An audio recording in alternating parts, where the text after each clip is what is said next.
We're live here on YouTube and my channel, Rich Mancuso, of course, the AGT Network. Want you to like, comment, and subscribe. It'll be scrolled at the bottom of the screen, including the upcoming fight schedule. This is Keep It in the Ring, and I welcome you in live this Wednesday night. I'm Rich Mancuso. Welcome in, everyone. Hope you had a good week and enjoyed all the boxing action from the past weekend and what's coming up this coming weekend. We'll discuss that a little bit. The Anthony Joshua fight of significance in the heavyweight division. And I'm going to go over to the Amanda Serrano situation also in a moment. Plus, we'll have some MMA talk at the bottom of the hour and the usual Keep It in the Ring wrestling content.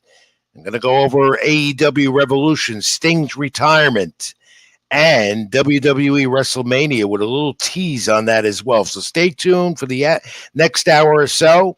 This is Keep It in the Ring. I can be reached, Rich Mancuso, at X, formerly Twitter, Ring786, Facebook.com, Rich Mancuso, also on Instagram and other social media platforms. And you read a lot of my content on NewYorkSportsDay.com. Carl Roberts behind the scenes with the AGT Network will join us later. So let's get to it. Fans, a busy week in boxing as always. It is boxing season. I say that every week. And with this past weekend, a couple of major shows conflicting with each other. Most Valuable Promotions and Jake Paul, highlighting Amanda Serrano and Jake Paul, and of course, Top Rank. But I want to get into the Amanda Serrano situation. Now, there she is with Jake Paul after he successfully won his cruiserweight fight. Get into Paul again in a moment.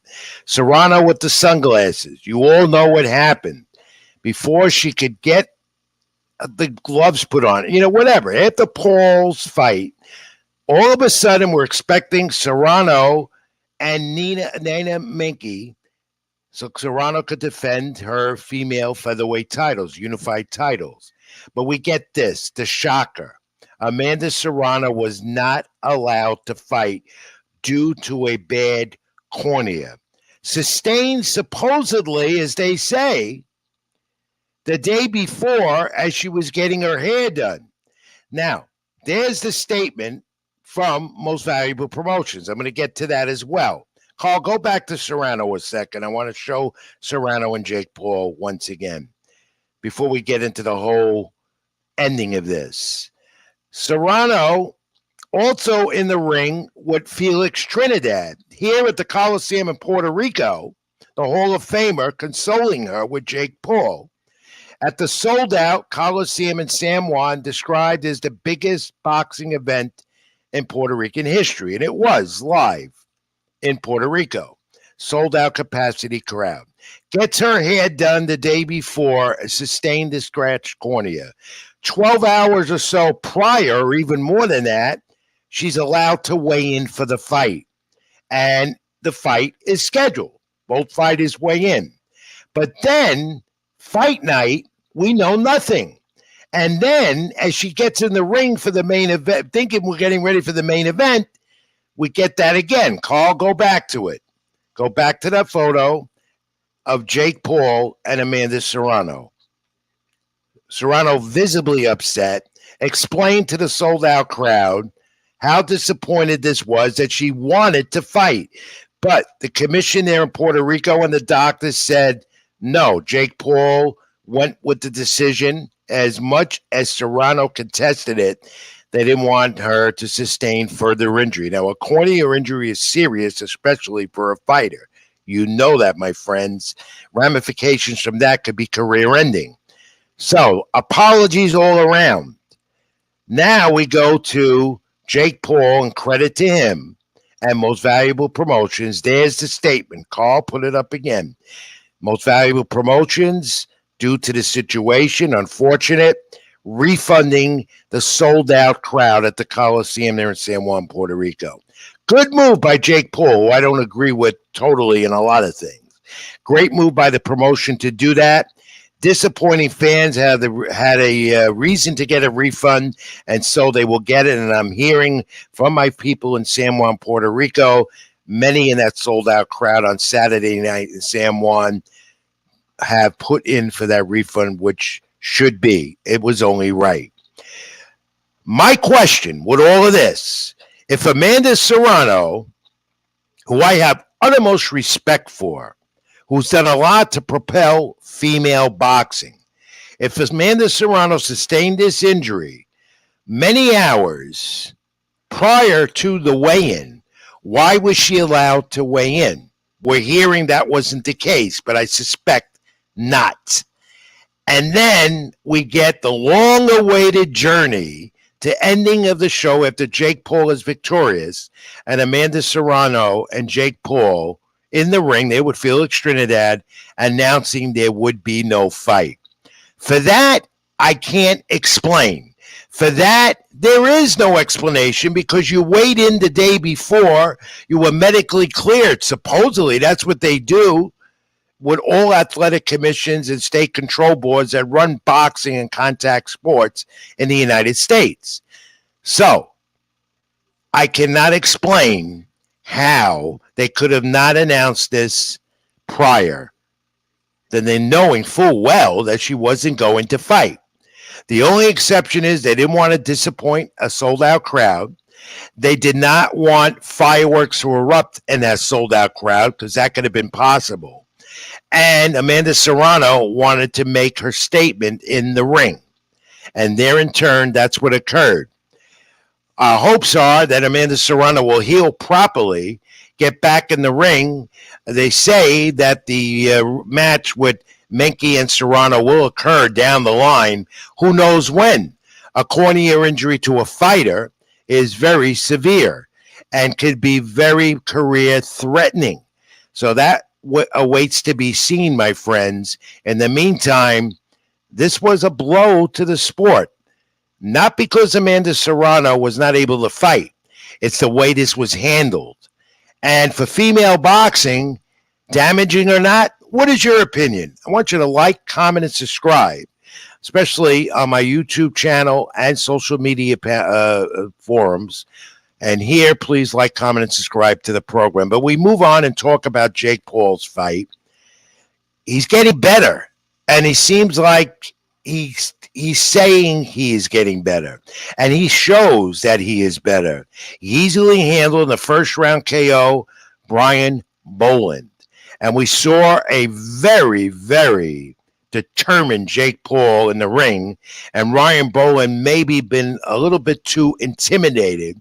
He's a legitimate pro fighter, not with a fabulous record, but the thing is that Jake Paul still has to fight quality opponents to be legitimately known as a true fighter gunning for a championship. Now, I've seen improvement, and I've seen also improvement in his demeanor, the way he talks, not using as many obscenities and foul language. But he has to fight quality opponents. That's the question about Jake Paul as a cruiserweight right now. For him to say after the fight that he's the best fighter in the world, no. By all means, he has a lot more to prove to do that. For him to call out Ryan Garcia, and we'll get to Ryan Garcia in a moment, as Garcia and Paul went back, in fact, on social media back and forth, and it wasn't very nice. And for Jake Paul to call out even Terrence Crawford, well, I think he's far from getting in the ring with a Terrence Crawford. Maybe Ryan Garcia, at what weight, who knows? But he by no means should be saying he's the best fighter in the world. Taking on better challenges, though, will make Jake Paul get better and better and be more determined to win a major championship in the sport. Folks, there's no question he might be on the way to do that. And he's showed improved skills each and every time he's getting in the ring. As a cruiserweight, so-so. That is a mediocre division in the sport, as you know. As a heavyweight, a lot to be contested there. Go down and weight a little more, the competition gets tougher. Right now, he's content as a cruiserweight.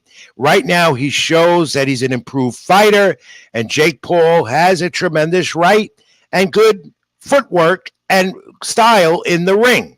Can go to the body as well. I saw that more Saturday night. But to say he's the best fighter in the world today, you know he was just talking. Good promoter, without a doubt. He propelled Miranda Serrano's career, and he's doing that for a lot of fighters for the betterment of the sport of boxing. However, when he says he's the best fighter in the world, that remains to be questioned, my friends, without a doubt. All right. So we got that over with, and then we can go now to the other major show, boxing show that happened over the weekend. Top Rank was up in Turning Point Stone Casino up in Verona, New York, site near the Boxing Hall of Fame. And this guy, Raymond Ford, with the 12th round TKO. Raymond Ford, well, that was him taking a punch right there because Kamamov gave him a fight. In fact, the scorecards in the final round showed Ford was behind. Let's take a look at that. Carl, put up the scorecards. The official scorecard showed 106-103 on two cards, and he was ahead 105-104 barely on another. However, with 7 seconds left, Raymond Ford showed determination. 7 seconds left, the referee waved it off. And Raymond Ford is now the WBA featherweight title. A nice young man and a rising star in the sport out of Philadelphia, PA. Raymond Ford becomes a champion, losing on the judges' scorecards, and 7 seconds remaining in this fight becomes a WBA champion, part of the alphabet soup in boxing, as you know. Congratulations to Raymond Ford. There's the official scorecard. And on that same card, another featherweight title was determined as the flyweight championship. Luis Alberto Lopez defended it and retained it over Raya AB, 8th round TKO. And here's the thing with Lopez, if he's going to fight Ford to try and get that division unified, 52% of his power punches were to the body, and that is an incredible stat. So, good card put on by Top Rank this past weekend up in Verona, New York. The heavyweight division takes center stage Friday in Saudi Arabia, where boxing has become king with Las Vegas. Saudi Arabia, the princes and the kings have a lot of money. The promoters want to go there. And this case, they're doing it. We have Anthony Joshua, who's Eddie Hearn's fighter from Matchroom. Frank Warren, Queensberry Sports. He has his share of fighters. And now we have a heavyweight fight Friday on the Zone pay-per-view. Pay-per-view. Get to that in a moment. Anthony Joshua making his bid again to become a heavyweight champion of the world and facing Francis Ngannou, the guy who came out of the UFC heavyweight championship title situation. All of a sudden wins his first fight, gave Tyson Fury a ride for his money, and almost won that fight. Many said he did last year in December. But Anthony Joshua now can quiet everything down. And I believe Anthony Joshua will win this fight. And if he doesn't get an early knockout, he will win it at some point in the early rounds. Early rounds or the mid rounds. Look, I'm not taking anything away from Francis. He surprised the boxing world and shocked the boxing world last year what he did with Tyson Fury. But I think Joshua is a more formidable opponent. He might be in many respects to a lot of his UFC competition. I like Francis for one thing. He converted to be a pro fighter well and did it rapidly and successfully. I don't like the fact that he's in a top 10 rating in the heavyweight division when so many other legitimate heavyweights are trying to get up the ladder. To me, that's what's wrong with boxing. One guy with one fight wins it against a named opponent, Tyson Fury, and then becomes a legitimate heavyweight title contender among the alphabet soup organizations. Well, if Francis loses this fight, it could be career defining against a legitimate former heavyweight champion, Anthony Joshua, who is very determined to get that title back and could be in the mix after the mid-May bout that unifies the titles with Joshua and Alexander and Alexander. It befoods me that Francis gets this type of acclaim and rating with his second pro fight. But I like Joshua to win this fight Friday, I believe 11 a.m. Eastern time in the United States. There is a big time difference, Saudi Arabia and the United States. I'm not sure. Check your listings if you're a subscriber to the Zone. And if you're paying for it on Zone pay-per-view, what a ripoff.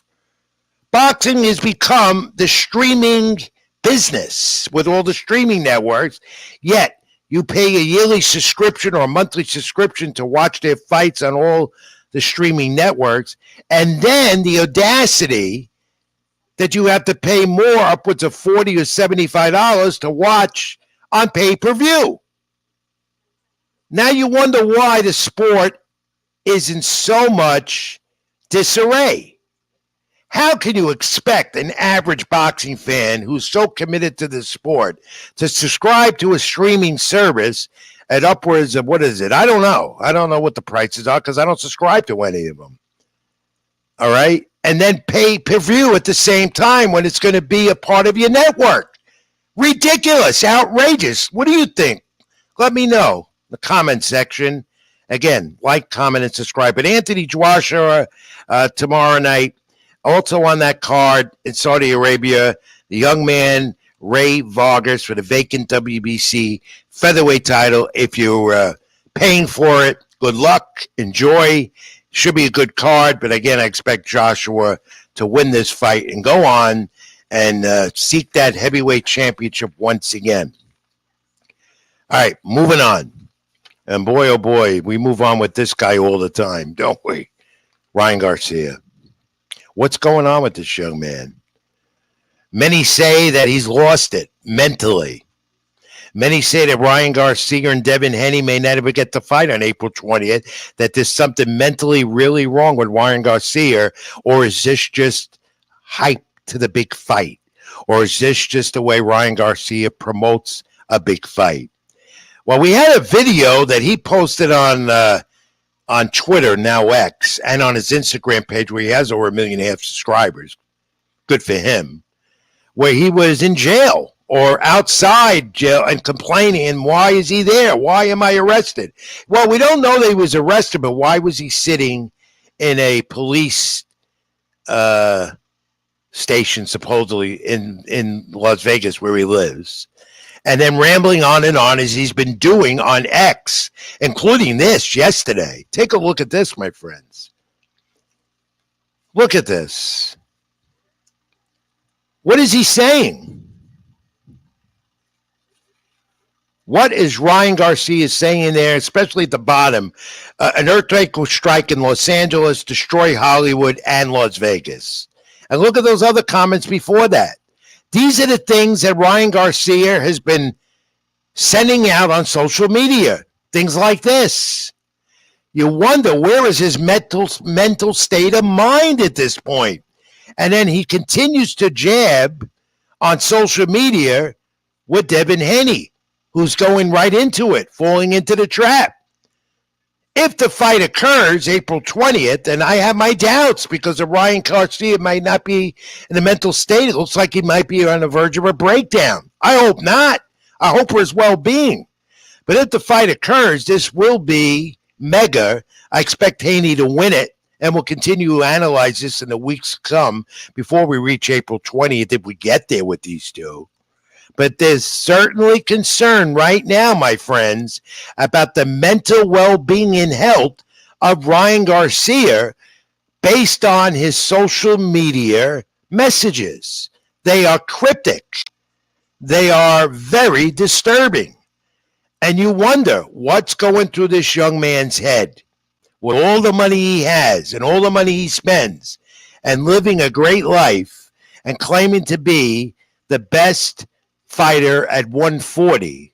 Why is he sending out these disturbing messages on social media? I don't know. I haven't talked to him. I don't know him. I met him when he was a young man, before he turned pro. People that I know in the industry very well tell me they feel like me. Something is deadly wrong with Ryan Garcia. And if you missed it, just go on his social media handles on X and on Instagram and see what I'm talking about. And let me know if you agree. Now, one man we can't disagree with all the time, but logistically, you wonder sometimes what's going on because he's the face of boxing, can fight who he wants, when he wants to fight. Canelo Alvarez again in the news. Carl, put it up. The unified 168-pound champion. All right? Canelo Alvarez. Carl, put that image up of Canelo with all the belts again. There we go. Last week, PBC. That's what he said. He was going back to the PBC as part of his 3-fight deal.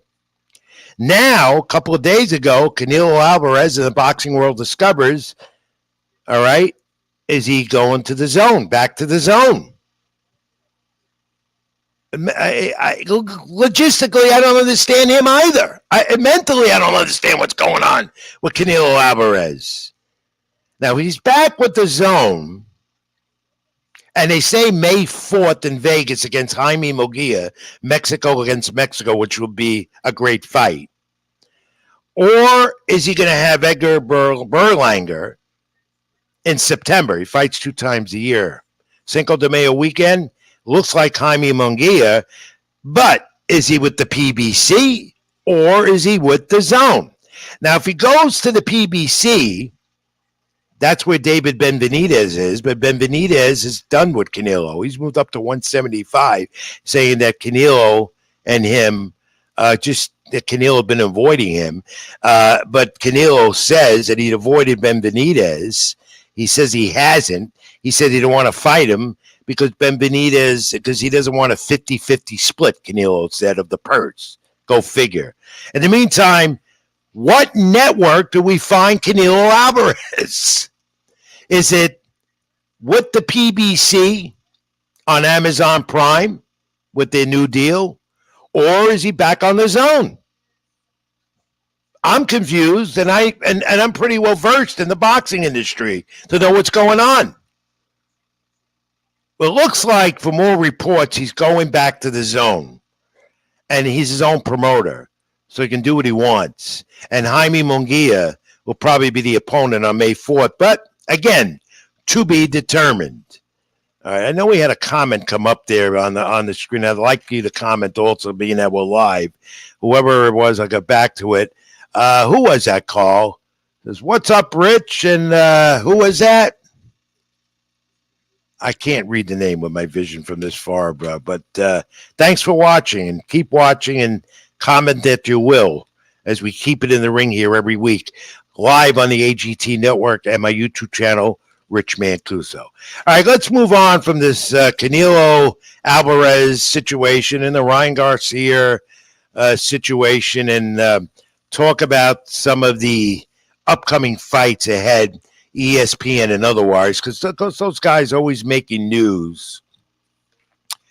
It was announced that Israel Mordravanov and Koprivov will fight out for the WBA super middleweight titles. WBA, that is, more alphabet stupid, Friday in Saudi Arabia. That's one of the undercard fights on the Joshua card. Should be a good fight for these super middleweight titles. Both punch well, and you could enjoy that if you subscribe again for the pay-per-view in the zone, whatever it's going to cost. Someone tell me out there, how much does it cost? That I don't know, but you're throwing a lot of money into the pie if you're buying that pay-per-view. And this late announcement yesterday, you're going to get boxing again at the Tokyo Dome on May 6th. ESPN Plus in the United States will be televised. First time since Buster Douglas dethroned Mike Tyson in that major upset in boxing of the century in 1990. The undisputed super bantamweight title with this guy. Carl, put it up. Naoya Inoue, 26-0, undefeated. Very talented, quick. Very talented fighter, is the champion super bantamweight title against the number 1 rated Luis Neri, who we know well out of Mexico, who's also an established puncher. A quadruple world title event will take place, and that's going to be out of Japan. In Japan, it's going to be on Amazon Prime Video. In the United States, ESPN Plus. So you've got to, if you have ESPN and the streaming network there, watch that one, because Tokyo Dome is going to get about 50,000 there, and you have two of the top world stand-up bantamweights fighting it out. So that should be an interesting fight to watch come May. There are a lot of fights setting up for May. Some scrolled on the screen tonight, and more next week. And ESPN Plus tomorrow night, middleweight Stephen Rolls, just trying to keep themselves busy. They're not in the title picture. So if you start for boxing 2 tomorrow night, the middleweights, Stephen Butler and Stephen Rolls, who have a history in the division, a top-ranked promoted show. And Top Rank signed lightweight prospect, 21-year-old Alan Garcia. He's going to fight his debut March 29th, Glendale, Arizona, under the Oscar Valdez Liam Lime fight on ESPN Plus. Look for Alan Garcia.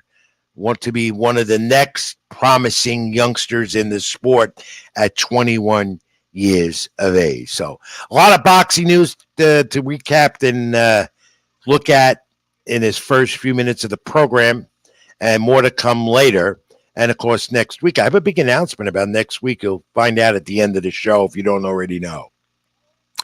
But next up on the program, MMA talk. Going to bring in a friend who knows a lot about the ins and outs of MMA, Muay Thai, kickboxing, and some of the things that go on that, in my mind, are not correct. We'll talk about that, get into his career, and also a young man he also was involved with, who we've had on the program before as a pro fighter. We'll get to that in a moment. But first, take a look at this. This is Keep It in the Ring. I'm Rich Mancuso. We're live on the AGT network. Also, my YouTube channel, Rich Mancuso. Like, comment, and subscribe. Keep it in the ring, everyone. Back in a moment. Stay with us.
Back with you at Keep It in the Ring, live on the AGT network and my channel, YouTube, and other social media platforms.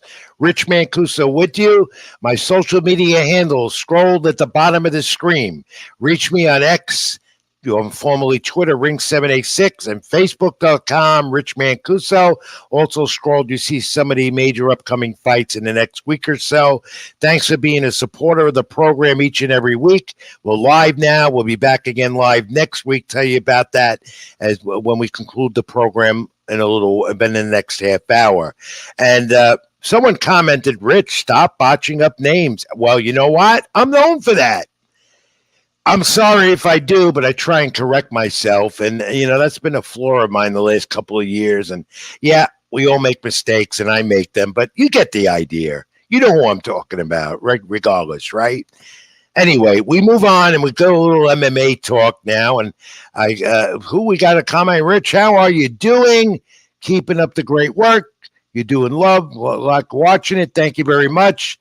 And that's coming from who? Is that who is that, Carl? Sophia? Thank you. My vision, too. I'm getting old. Let's go MMA.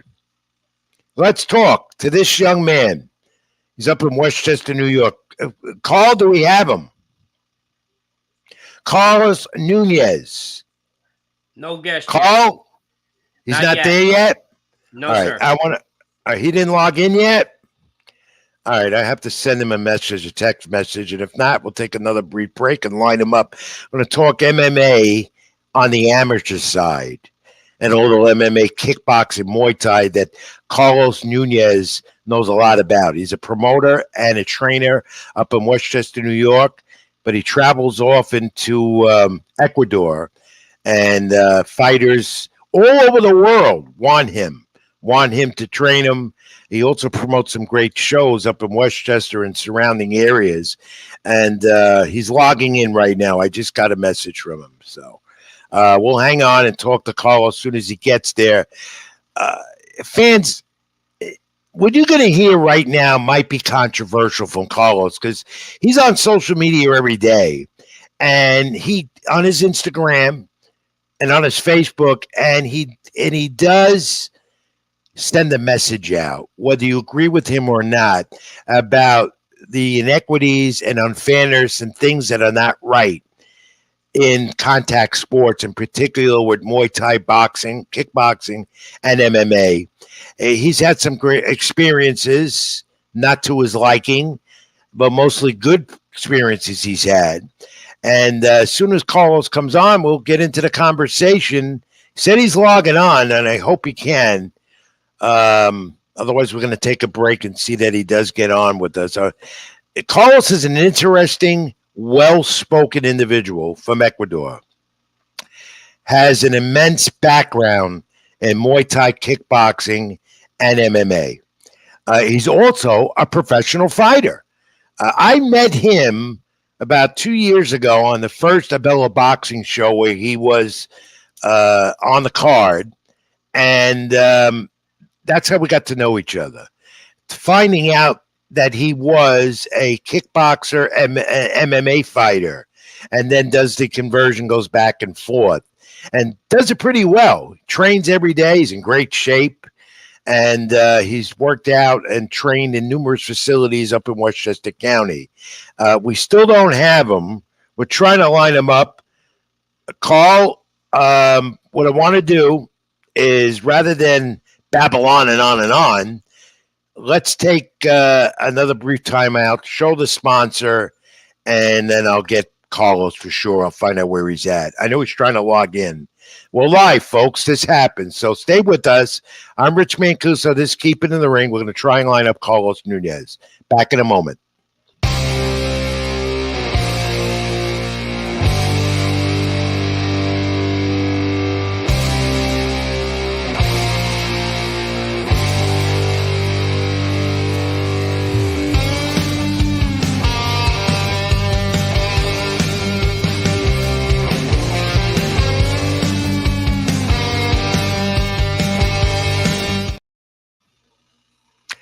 Carl, talk to me. Do we have Carlos Nunez? Carl? Not yet. Well, I text him and says he's logging on. I don't know where he is. I hope I could get him. What should we do, Carl? You're the boss. You're the producer. What do I do? Do we wait for him or move on and get to the pro? What we could do is talk about a couple of the other matches that you had up here. And then what we could do is hopefully he comes on before we get into. All right. Here's what I'm going to do. Usually I do this after the guest. Maybe we'll do the pro wrestling.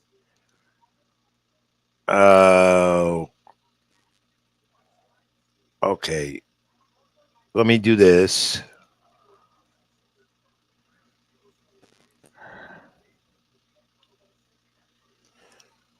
I don't like doing this, folks. It's interrupting the flow of the program. Do you want me to text him to say friend request to Carl Roberts? Yeah. Yeah, do it my personal, and then this is live in real time right now, folks. Yeah, send the friend request to the live to my personal, and I'll send him the link to the live. All right. In the meantime, what we're going to do is deviate, and hopefully he comes on. We do this usually after the guest, but let's get to the pro wrestling talk. There's a lot of that anyway, so we'll get to that. If we have to get back to it, if Carlos logs in, we'll do that. And let's talk about the first major news out of AEW. That's live right now on Dynamite. Bring Carl in. We'll talk wrestling. You wait for hopefully Carlos to log in. Sting's AEW retirement, I thought went off real well. The AEW Revelation pay-per-view. Of course, he and Darby Allin retained the tag team titles, which are now going to the tournament stage. Great ending to Sting's career. I congratulate AEW and Tony Khan for doing a great job on his send-off. And here's why. Put up some of those images, Carl. Well, there's the victory celebration at the end of Sting's match against the Young Bucks. And I can't believe how this 64-year-old man went through glass and tables and from jumping at heights off ladders or whatever. But it was the end of his career, and that's the way he wanted it, and they did a great job. But the send-off, what I really liked was the opening. Show that image, Carl, that everyone saw on pay-per-view. His two sons, the many faces of Sting, and they went in the ring with him just like that. And what did you think of that, Carl? I loved it. I'll put it back up again. So his son that's on the closer to the camera is his original makeup, and that is his original gear from when he first started back in '85.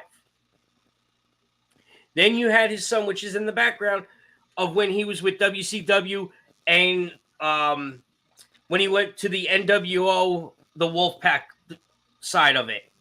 And then you have your current Sting. I thought that was fantastic. It really was. And I actually have to give AEW credit for doing something right. A performer is retiring. He is a champion of the belt. And they let him retain it, which is the right way to do it and send them off correctly. Yeah, you know he wasn't going to lose in Greensboro, where it all began. And, of course, Ric Flair was there, got involved in the match. The old man still at it. Wasn't very physical, but got knocked down. And Ricky the Dragon Steamboat, former WWE, wrestlers and Hall of Famers, both getting involved. And Sting looked like Sting. Yeah. Fantastic match. In all his career, he has not lost one step of a performer. Now, it's amazing. Amazing. I think if he still wanted to do it, he could.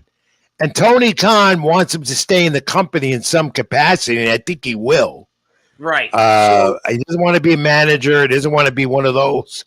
Behind the scenes, he's going to be an asset to that company. They need all the help they can get. And that was one of the things at the media scrum. Somebody asked him, what made you decide to come to AEW and what's your future with the AEW now that you are retired? And he said, what made me come to AEW was talking with Tony Khan. It felt right. When he was with WCW, it felt right. But when he went to WWE, it didn't feel right to him. Yeah, they went against each other in the Monday Night Wars and all that. But for Sting, he was the last holdout of WCW after the buyout and all. Yeah. But for him to come there, he knew what he was bringing to the table. Yeah. And he wanted to work with younger talent, help build them up. And that's what they respect them. That whole locker room respect them, the whole roster. And interesting call, Monday Night Raw, Michael Cole referred to the retirement, was quickly cut off, though. It was. By Pat McAfee. But, they brought that up, which they would never do that in the past, but with Triple H now at the helm, things have changed a lot. It was fitting, though, because he was a big part of WWE. Correct. So overall, though, great ending to Revolution. Those tag team titles now is going into a tournament as I expected. And we've not seen the last of Sting, probably going to be behind the scenes. But the show overall, I think the show overall was a winner. What did you think? Yes. Yeah, I really do. I'll be honest with you. I didn't pretty much watch it. I watched clips here and there on YouTube, but what I was willing to see and watched, yeah, it was perfect. What did you like about the show overall, Carl? It was one of their better ones. The next one that I'm really interested in seeing is what they do at the next pay-per-view in England at All In. Mm-hmm. Especially this tournament of the tag team. The ones that I would like to see get the tag team titles back, and it's not even the Young Bucks. It's FTR. Mm. To me, FTR is the equivalent of the Dudley Boys from back in ECW days all the way through WWE or WWF, WWE to now when they were in TNA. Being the title holders, it means a lot to them because they always brought the title to the forefront and defended it each week. Not just, oh, I'm the tag team titles, I'll defend it when I want. No, they wanted to defend that every week. And it's almost like the Briscoes were when they were with Ring of Honor. Jay and Mark always defended that tag team titles every week, every pay-per-view, because they brought the meaning to it, meant something to them. Yeah, it did. They, as a representative of the company and that division, that's what they had to do, and they knew that. What about the AEW title? What'd you think of that three-way encounter? Sir Strickland, Samoa Joe, Hangman Page. What'd you think of that? It was okay to me. I'm basically overseeing a triple threat match for a title. I'd rather see a one-on-one match because it's got more meaning being a one-on-one match than a triple threat match, because in a triple threat match, a champion can lose the title without even being pinned. Okay, Carl, before we continue the wrestling talk, Carlos just texted me. Carlos Nunez said he's waiting to get invited. So, I sent him the link through Messenger. Oh, okay. We're doing live, folks. Sometimes I don't like doing live because this is what happened. You know, it says it went down. I don't know. He's having problems, but let's continue. If not, we get him another time. And I wanted him to come on, talk MMA and all that stuff. Let's get to Tony Khan's statement, which bothers me a lot after every pay-per-view, when he says this was the best AEW pay-per-view ever. He says every pay-per-view he says that. Yeah, Does he do it because he's the guy? Was it because of Sting?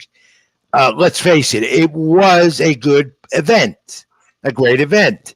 Well, so was the one in England with All In, All Out, All In, and All Out. Those were good. He says after every pay-per-view big event, this was the best AEW event so far. When is that going to stop? Come on. I'll be honest with you. It's like every time he goes and says, "Oh, I have a huge announcement each week." It's like, dude, enough is enough. Yeah, it's too much. It's too much.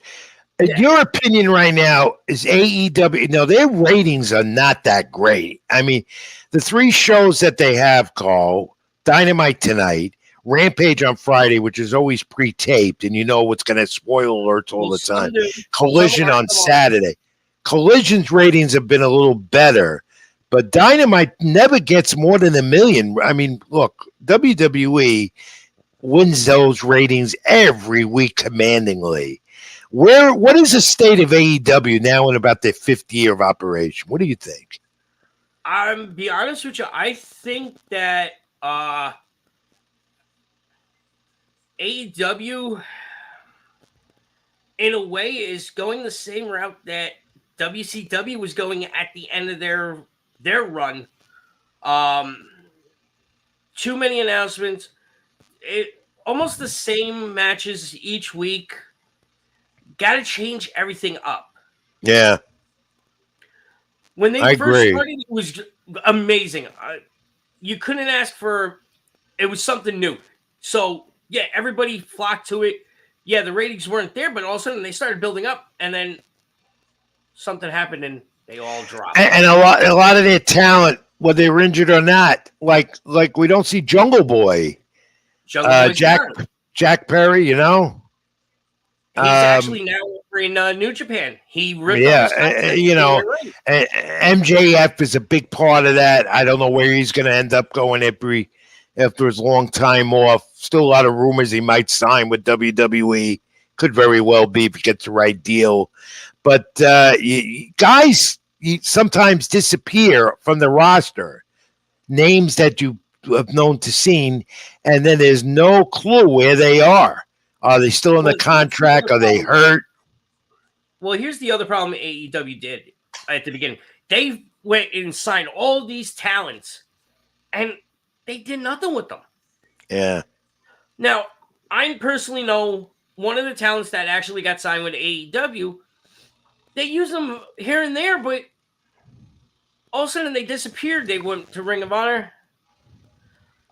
Real quick, Carlos just turned and says, we'll try for another day. All right. I'm going to see him tomorrow, and I'm going to punch him out. He thinks it's his phone. So, well, whatever. This is Keep It in the Ring. I'm Rich Mancuso. That's my great producer for the AGT Network Live. And we do have this when we're live. You're going to get in real time. Things happen. That's Carl Roberts. We're talking the pro wrestling in the meantime. We'll do more MMA next week. And I'm glad that we have a few moments with the wrestling because there's a lot of news with that. Let's shift gears. Let's go to WWE, getting WrestleMania season. And this was leaked out, the WrestleMania card. I don't know if this was official or not. And I think there's got to be more matches to what you see. Put that image up, Carl. That's the card for the 2 nights in Philadelphia. Yeah. What do you make of it? If you could read that at home, if you could see that. The Uso brothers, definitely, we saw that transpire more last night on Monday Night Raw. What do you make of that 2-night card, and do you think there'll be more to it? I think there's going to be a lot more to it than what people are saying. Because I don't think this is actually the true card.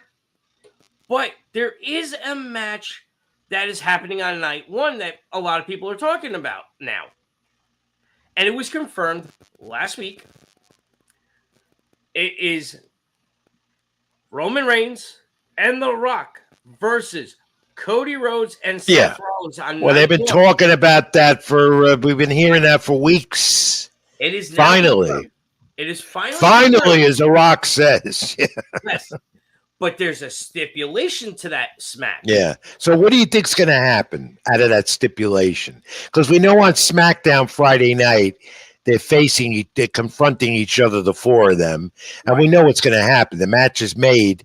What's the stipulation? And what do you think is going to be? Everyone is questioning me, and I couldn't tell you. The only thing is that I think that The Rock is going to help Cody win that title. That's what I still think. In my personal opinion, I think that's what it is. Because there's also rumors going around that Roman wanted to drop the title 2 years ago. And they says, no, you're the face of the company now. And so that's why if you look, every time they say, oh, The Rock is coming out, and he just looks like, can I please just get out of the ring? Like, he doesn't even want to be in the ring with his own cousin. No. So either A, The Rock does something to Roman, or Roman is the one that turns on The Rock. Well, So it's you know, one of The the Rock's I still can't believe how The Rock is getting booed the way he's getting booed as the heel. That's not his persona. no, he And hasn't what been that everything way does in since the 90s. Hollywood and outside of pro wrestling, where look, he's calling the shots. He's a shareholder of the new merger, TKO Endeavor. So Yes. he has every right to do what he wants. And they're bringing that up in the storyline as well. Very interesting with Vince McMahon totally out of the picture now. But they're also saying that Cody was originally agreeing to let Roman and Rock at night too, but changed his mind without consulting The Rock. So that's why there's the heat between The Rock and Cody. All right, so you think Cody definitely wins on night 2 because The Rock is going to help him win, which I believe. Yes. All right. Yes. And you know that Seth Rollins, who's supposedly healed up and cleared to go, is going to drop that world title to Drew McIntyre, who's finally going to stop bitching and moaning. Then Drew McIntyre will win that title. Do you agree with that? I do. I think All Drew right, and finally wins the title. I'm looking forward to what's definitely going to be announced. The two Uso brothers, Jimmy and Jay. I'm looking forward to that match. And Rhea Ripley against Becky Lynch. I don't think Becky's going to win that. I think keeping that title on Rhea Ripley. I believe they will. Yes, but there's also rumors that Liv Morgan might be dropped into the match somehow. Triple threat? I hope not. And I can't stand Liv Morgan. There's something about her. I can't stand her. She looks like a crybaby. Not even that. She doesn't have the time in the ring because she's constantly injured. Yeah. She doesn't. And what about my favorite, who came back and has had a great run since her return, Nia Jax? What about her? Where does she fit into this? She should be the women's champion. Come on. Give Nia Jax the title. What I'm thinking they're doing is waiting a little bit longer. Let her get a little bit more ring time in. Because if you remember, when she was there before she was released, a lot of performers were injured by her. So what they probably did was say, all right, we're going to release you, but you're going to be in the background working in the performance center to build yourself back up to be a performer. And then Carl, say, okay, we're bringing you back in. One more time, put up that WrestleMania 2 night card that was leaked on social media. Sure. Whoever put this up, congratulations, because you got a scoop, because it looks like those are legitimately matches on WWF stationery, WWE stationery. And it looks like that's going to be it, but I think there'll be more to it, more additions to it. You know? So interesting. All right. So. They're finally getting to the Hall of Fame announcements and put up the first major inductee call. Let's look at Paul Heyman, who I had a past with, the good one. Remember when he was a young teenager knocking on backstage doors to get into arenas to take photographs, and I was one of them that let him in at a couple of shows up in the Bronx at the Wakefield Theater. I talked about the Wakefield Theater last week up in the Bronx, where I put together some wrestling shows with a couple of guys. And congratulations to Paul, an asset to the business, well deserved. And he studied under one of the greatest minds of them all time, and that is Dusty Rhodes. It was Dusty Rhodes that pulled him in to a meeting and said, you sit here, don't say a word, you listen to what's going on, and you could still take your photos. And out of that meeting, in his mind, he came up with ECW. He's a mastermind. Great mouthpiece. He knew how to take a fall, too, when he got hit with ringside or in the ring. Great mouth. And the bloodline, a lot of it is him. So, and WWE is going to announce their next inductee out of Japan, We found this out this morning. I didn't get a chance to pull it up. That's right, Bull Nakano. She's a Yes. champion out of New Japan, and wrestled in Mexico and WWE way back. And she's the inductee being announced. There's also talk that Haku, who's related to the Samoans, The Rock, and all them, is going to be inducted. That too came up as a rumor. That hasn't been announced yet. But the big news is the induction of Paul Heyman, WWE Hall of Fame. Congratulations to him. All right, Carl. Hold on. With Paul Heyman, it's known as who goes to induct him now. Yeah. Because people wanted Brock Lesnar to induct him, but WWE pulled away from Brock Lesnar. They took him off of everything. Yeah, and they took Vince McMahon off everything as well. Right. They should have. All right. Let's look at this, and then I got another boxing note that I failed to mention, and we'll put up his image too. Let's look at we had a passing again of another legend in the wrestling industry this week. There he is, Butcher Vachon, 86 years of age, former NWA Tag Team Champ, and also a Grand Prix promoter, former WWE star years back. Rest in peace. Condolences to his family and all those who knew him in the wrestling community. Very vicious looking, but a gentleman outside the ring. I had the pleasure of meeting and greeting him a few times and worked with him once in my career. So another loss. We've lost some legends the last few weeks in the pro wrestling industry. Paul Vachon. All right, Carl. Thank you. I'm going to put up, we have a couple more things to do. Yep. And, we'll get back at you at the end of the program. Failed to mention the win for Nico Ali Walsh on that top-ranked Raymond Ford victory. Ali Walsh rebounding now after his first loss. Split decision as a middleweight. Got that one on the Ford undercard, 6-round unanimous decision. Nico Ali Walsh, the grandson of the great Hall of Fame legend, heavyweight champ Muhammad Ali, living up to the legacy and hoping to be a champion one day. He's on his way to it. Congratulations to Nico Ali Walsh.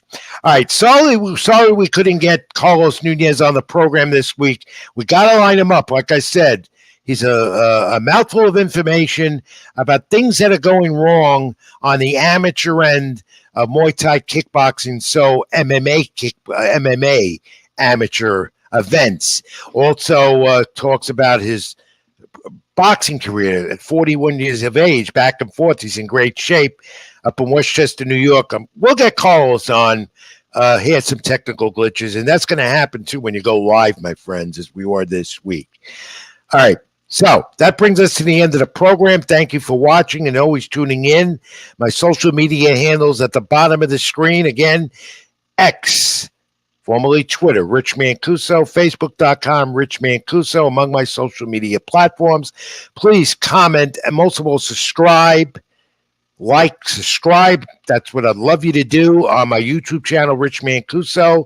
Also on the AGT network. They're good to me, and I want you to please give them support with their other platforms on the network, other sports shows. They're growing, and we're growing here as well on the program Keep It in the Ring. I enjoy doing this. Hope to be continuing to do this with the AGT network the week and months to come throughout the rest of this year. In the meantime, I leave you with this. I want you to make sure you tune in live with us next week. I'm going to tell you right now. Here's the big tease. Live next Wednesday afternoon on the AGT network and my YouTube channel, Rich Mancuso, we will have a special guest, and we're going to do more of this, I hope. Let's put it up, Carl. Keith One-Time Thurman, who's highlighting the first Amazon Prime pay-per-view PBC card, March 30th from Las Vegas, fighting Tszyu, first time at 154 for the two-time former world champion. Is going to be a pleasure to have Keith Thurman on the program live with us next week, hopefully with no technical issues. Keith Thurman is just an asset to the sport. He's hasn't been in the ring much lately, but is making that move to become a champion again, this time at 154.